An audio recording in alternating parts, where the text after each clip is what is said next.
right? Freshly from the talk, yes. It was just inside, just right 5 minutes ago. How was it? I couldn't watch it because I can't clone myself. It was a lot of fun. It's amazing to see such a large crowd at WeAreDevelopers this year. It feels really special to be back together in person on this scale. Yeah, absolutely. Amazing to feel the energy of everyone here, and I really enjoyed it. Thank you. Oh, thank you. You want to sit down? Sure. Good. Want a glass of water? I'm good. So maybe let's. Yeah. How do you feel after the talk? Very good. I was talking about infrastructure. So at Stripe, we build economic infrastructure for the internet. And I was sharing an example of some infrastructure projects. So I talked about the Channel Tunnel and a bit of the history, which was a lot of fun. It was actually really fun researching it. Did you know that they first started digging under the tunnel in 1880 to try to build the Channel Tunnel? I know. No, it didn't actually make it all the way from England to France at that time. But the original workers did leave graffiti inside the tunnel, which you can see in the current tunnel, which I think is a pretty cool reminder that people love to leave Easter eggs in their work. And then I talked about how we think about evolving our products. So we're an API-first company, and that means that when we think about putting abstractions into our API that then you and other developers and companies around the world build into their products, we have to be really sure that the stuff that is really fundamental isn't going to change a lot. We have to really understand that these are abstractions that we can commit to for the long term. And we work very hard to preserve as perfect backward compatibility for those abstractions as we can. But we also think about the things in the industry that are going to change really quickly. And we try to engage with both our users and the way that we work across the company to keep that in mind. And there's a particular framework that I like to refer to, which I just shared with everyone inside, which is called pace layering. It was introduced by Stuart Brand of the Long Now Foundation, who's also a kind of internet pioneer, as some of you will know. They were trying to build a clock, they have built a clock that is designed to run for 10,000 years. And so when you do something like that, it uses mechanical watchmaking techniques. When you do something like that, you have to think about not only how are we going to build it and how are we going to get it going, but you have to think about what are the structures that have to stay in place for 10,000 years that can make it continue to work. Things like the very bottom layer, the physical world that you build in, has to not change over that period. Then you have to think about governance and culture. And for what it's worth, I find amazing parallels from that framework to what we do at Stripe. The exact things that people are wanting to buy from year to year change very rapidly, but underlying abstractions like our accounts model or what is a transaction, those have to change very slowly so that we can have confidence, you can all have confidence as you build them into your systems and applications. So it was a lot of fun. Oh, that's awesome. What's coming next? I heard there is going to be some new feature releases. So we're constantly trying to engage very closely with our users and listen to what they and you all need. And that's what sets our product roadmap. Literally from the very beginning of our time as a company, we've derived all of our product roadmap from what our users tell us are the greatest pain points that they run into. So it's not only our product roadmap, it's also our company strategy to just pay a tremendous amount of attention to our users. One of the things that we're working on very actively right now that I think is particularly relevant here in Germany, but is relevant in many countries around the world, is bank payments. So a lot of you will be used to paying for stuff online with bank payments. In Germany in particular, it's a very popular business-to-consumer payment method. But it's actually really difficult to use for companies because if they have a single bank account and all of their customers go onto their own banking portal and send money along, it's actually a real headache to reconcile those payments. Like they're looking at their bank statement and like, well, did Thomas pay for this thing? And did I pay for that thing? It's a lot of operational work, and especially if customers sometimes don't have the reference numbers on and so forth. So what we are doing is working on a system where we can generate a virtual bank account number that persists between that customer and that merchant, because it turns out customers also like to see that the bank account number they're sending money to each time is the same, because it gives them the confidence that, oh yeah, this is whichever company I was paying before. So tremendous amount of work that we have to do with financial partners and with our infrastructure to make that work. But we're very excited that that will make this whole process of paying by bank transfers, which, as you know, is particularly important here, so much more seamless. So that's just one example of the kind of things we hear from our users and we're working on. Yeah, absolutely. I mean, you said API first. When I, for the first time, used Stripe, and basically what I want to say is I see Stripe as a company who looks at the user first. And what I mean is, before we are developers, we had a digital agency, and we have implemented web shops and these kind of things. And it was such a struggle to get this payment stuff going. Like there have been like 5, 6 players on the market, and you needed to have dozens of pages of contracts. Then it was like, took a month to get some confirmation or whatever. And I think it was 10 years, 12 years ago, I don't know. And someone said, hey, there is this thing, the Stripe, look at it. And I was amazed by it. It was like in 5 minutes, I could accept credit card payments. And since then, I'm telling everyone this story because it was just the best user experience as a developer that I have ever seen. Just do it for me. I don't want to deal with all these other things. That is exactly right. That is exactly how we got started. So John and Patrick, who are our co-founders, they had a previous internet company.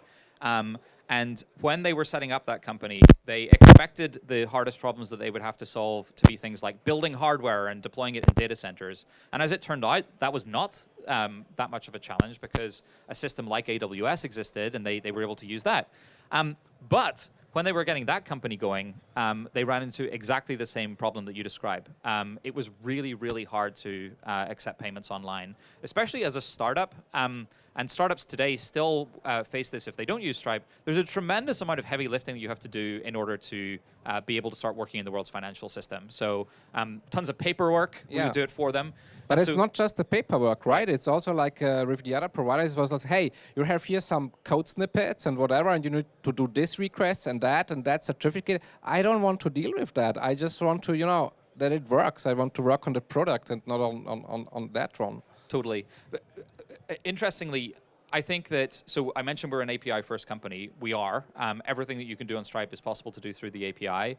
But something that we've really observed by talking to developers and the founders of the most tech-forward new startups in the world is that oftentimes, even if you're super technical, you don't want to write code on day one for something that is not the core thing that you're working on. So we've also been working hard on making everything you can do with Stripe possible to do in a no-code way, either manually through the dashboard or by embedding more hosted experiences like Stripe Checkout, which can take care of all the complexity of handling the right payment methods. If you're in Belgium, you might want Ideal, and if you're in Germany, you might want bank transfers. And we have a product that you can set up. You can obviously control all of that yourself through the API, but if you use Stripe Checkout, it takes care of all that complexity for you, and you can just focus on the thing that you started your company for in the first place. Yeah, that's awesome. That's awesome. Do we have any questions from the audience? Oh, good. Then let's start. 1, 2. David, hi. My name is Eddie. I actually used Stripe, I think, maybe 3 years ago now. We were building a startup in the music industry, long story short. But we found that our target market was actually on the African continent. Mm-hmm. Unfortunately, you didn't operate there. Are you there? Do you have plans? What kind of obstacles are you facing? Yeah, this is a great question. Thanks for the question. Thanks for trying it out 3 years ago. So since then, we have actually brought another company into the Stripe family. We acquired a company called Paystack in Africa. They are based in Nigeria and handle payments across the region. So check it out, paystack.com. And it's wonderful to have the Paystack folks in Stripe. Okay, next one. Yeah, hi. You talked at the beginning about building an infrastructure and underlying mechanisms, and then it has to stay, etc. So when you start building a company, right, there are 2 different ways usually. Like either you can buy and sell stuff on eBay, which is very easy, or you can build a financial infrastructure, which is really hard. So, like, I'm not really sure, and that's the question. Like, how do you get the either confidence or or the mindset, like to build something huge that is really valuable, like something like the Elon Musk's plan to this human brain and broadcast stuff. So how do you like get the idea of, okay, I'm gonna build that really important stuff? So I think every single company that does something that we all might think of as kind of impressive scale or whatever has been built one step at a time. I think that it's always good to have a clear vision of how much impact you can make, but if you only think about that big end state, you'll never actually get there. It actually all comes from hard work, step by step, to figure out what is a real problem that real people and businesses need to have solved in the world. How do you figure out who the right set of those are to work with in the early days, build something, get it in their hands, listen to their feedback, pay attention to not only their feedback on what you've already provided, but also what are all the adjacent problems, and then just keep running that loop and building into the adjacent problems. That is what we've done at Stripe, and it certainly stood us in good stead. It's also the case, I think literally Stripe exists to really encourage as many people that have these kind of ideas to start businesses in the first place as we possibly can. So we love sharing ideas for progress. We have a product called Atlas, which helps businesses that don't even exist yet get incorporated. Businesses in many countries around the world find that they need to have a US entity. Atlas can help businesses from anywhere get started in the US. And it's a really good example of one of the ways that I think folks find validation for their ideas and their work. When we talk to users that are in our kind of growth cohort, so folks who've found product market fit, a huge number of them, something like 20 to 30%, depending when we do the survey, actually tell us that without Stripe, they wouldn't have started their businesses. And what they mean is that it's not like they had an idea and they were able to use Stripe to bring money into the business very quickly in the early days. So we really tried hard to make it easy to get started on Stripe, to accept your first dollar or euro or pound within minutes if you use something like Stripe Checkout.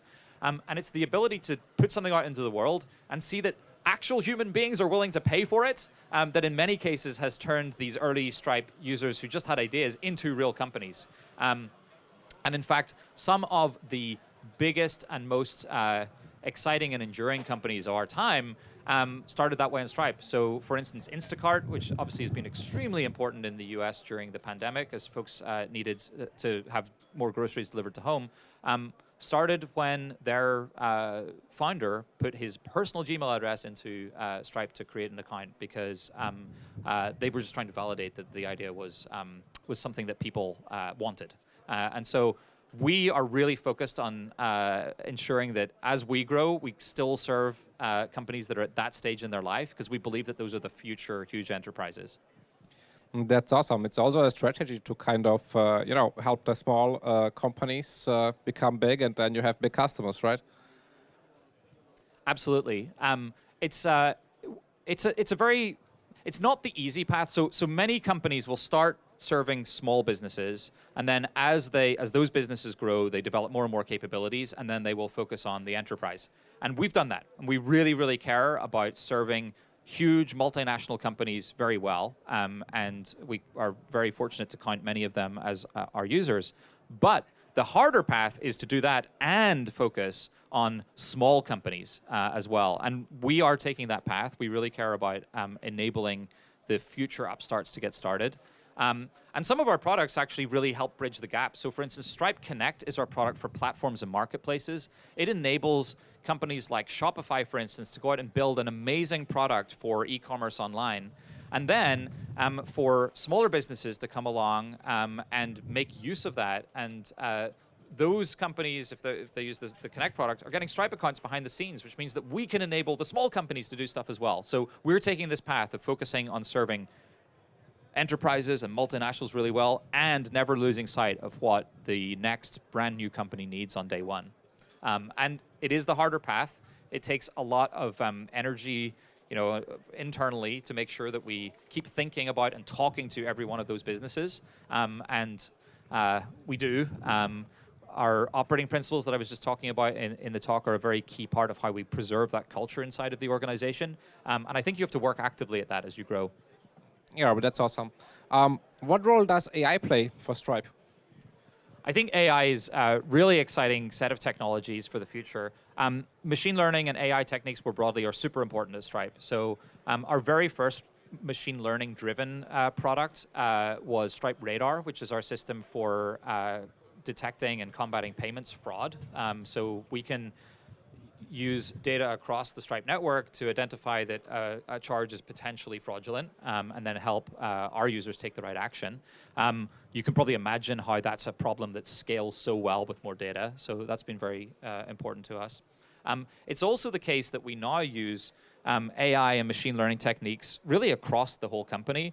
For instance, if you use Stripe to accept credit card payments, you will find that we are applying machine learning techniques behind the scenes to maximize the revenue that you make. It turns out that depending which bank has issued the credit card, making the raw requests across payment rails in different ways actually has a profound impact on whether the charge is likely to go through or not. And we use machine learning and other AI techniques in order to explore that whole space and send the transactions across the networks in the best possible ways to maximize your revenue. Awesome. Do we have any questions from the audience? Here, please go ahead. Thank you. David, first I want to say that in several roles before, almost always with startups, I've used Stripe, so thank you for an awesome product and making the developer's life as good as it is. Thank you for using Stripe.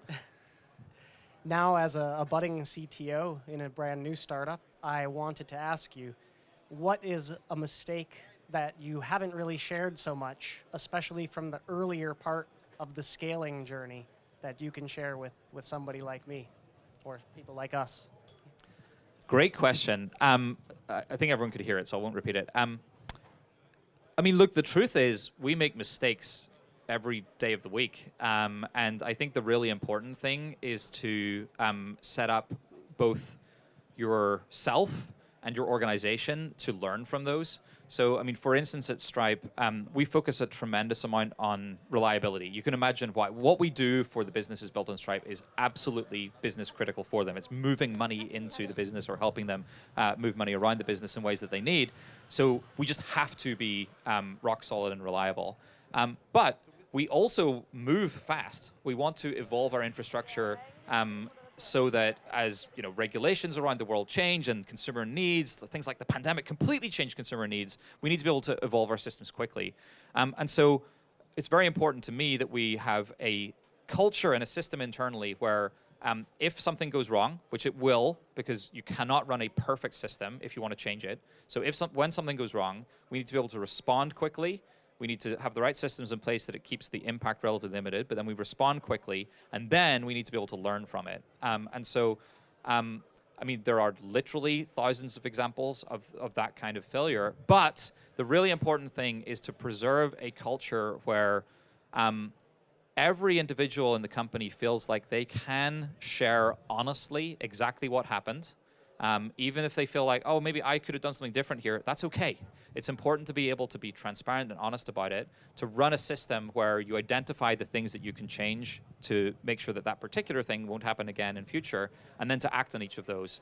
And so as you start in a role as a CTO, that is what I would really emphasize is valuable to keep, is an organization that can be honest with itself and that really values learning from every single thing that goes wrong. That's an awesome answer, I think, right? So maybe there is another question, I think, here. 1 and 2.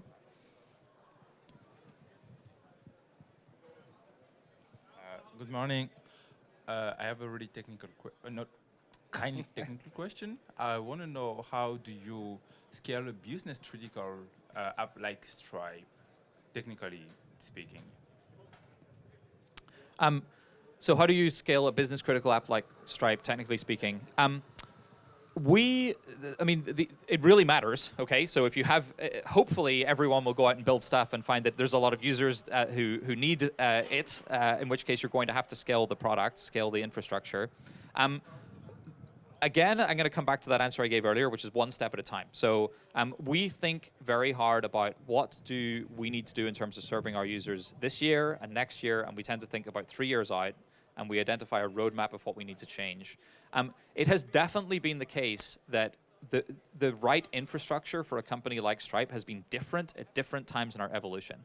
So when we started, for instance, almost all of Stripe was delivered as a Ruby monolith, and that was awesome. So we find that we had great developer productivity in Ruby. We had great developer productivity in a monolithic model where anyone in the company could merge a pull request. We ran all the tests, and it would end up deployed to production very quickly by a kind of centralized mechanism, centralized team that were taking the thing out to production. Worked great, and it enabled us to iterate really quickly to make sure that we were quickly finding product market fit. Not only with the first set of products, but every capability that we added later. As we've grown, what we've realized is we want to have engineers all around the world. We want to be able to work on multiple products, and that monolithic infrastructure still exists in the heart of some of the stuff that we do, but we've realized that it actually makes a ton of sense to find the right ways to structure your code base so that each individual team or part of the organization can move in a more decoupled fashion. And so the point here is there isn't a single right answer. There's not like, oh yeah, go adopt like a Rust code base using a Postgres database, both of which are quite popular right now, and you'll be set forever. You actually just have to pay attention to what do I need right now to move the fastest, and how are things going to change over the next few years, and then really embrace change, which is everything I was talking about with the pace layering in my talk just now. Okay, thank you. I know that you need to leave in 2 minutes. So is there anything else you want to share with us? I just want to say thank you for having me, and thank you all for the excellent questions. The last thing I'll share is that something I mentioned in the talk is that very recently we announced Stripe apps. So we're making it possible for developers to build on top of our platform, to build apps that are embedded right inside the Stripe dashboard, which means that you can bring your products and experiences to our users, and hopefully they'll become our mutual users. And I'm really excited to see what everyone's going to do building on top of that platform. Okay, that was a very quick answer. We have still 1 minute, and I think...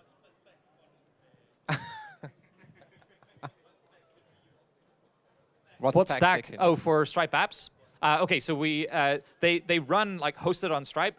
It's TypeScript, and we have a new UI library that gets embedded directly into the dashboard. And then you can make calls out to your backend, so you can use whichever stack you want in the backend. And we've got a bunch of new abstractions for storing secrets and stuff like that to make it really easy for you to do that. I've built some stuff with it. It was a great experience, but if you have feedback, I'd also love to hear from you. You can find me on Twitter and send me feedback. We'd love to hear what you think of it. Thank you. Awesome. Thank you so much, Dave.